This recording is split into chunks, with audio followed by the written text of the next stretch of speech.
Summer break can be the perfect time to help kids build their skills and use those skills for a lifetime. Katie Dilzell with the Parenting Center is here to talk about teaching kids those life skills, building confidence, and helping kids grow into independent problem solvers. All important things we're going to get into, but let's start off with what exactly is a life skill? Because I feel like that's such a broad thing to say, especially when you're talking about kids. Exactly.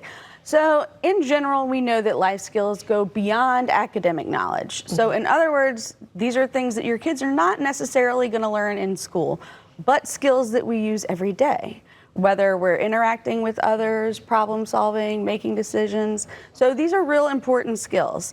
And where to begin really does depend on the age of your child.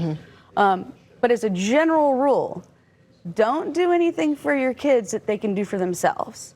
And that's hard for a lot of parents. Yes, it is, because my baby can definitely hold her bottle, but I'm like, still, just let me do it for you, because I still have a little bit of a window. But you're saying let a little bit of that control go so they can learn to do that for themselves. Exactly. So if you're the parent of a toddler or a preschooler, start small. Yeah. Right? Let them pick up their own trash, pick up toys, wipe up spills, that sort of thing.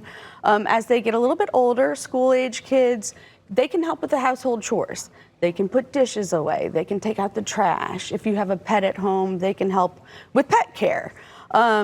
Hopefully, during the school year, they're doing more of their schoolwork and projects independently, or at least working towards independence. The teen years is where it gets really interesting. I'm sure.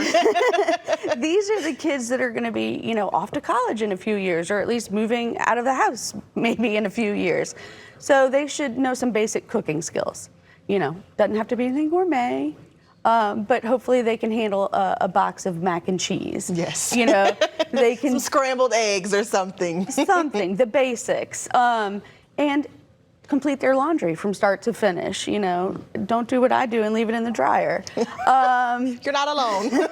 So, it's also a good time to have some experience with time and money management.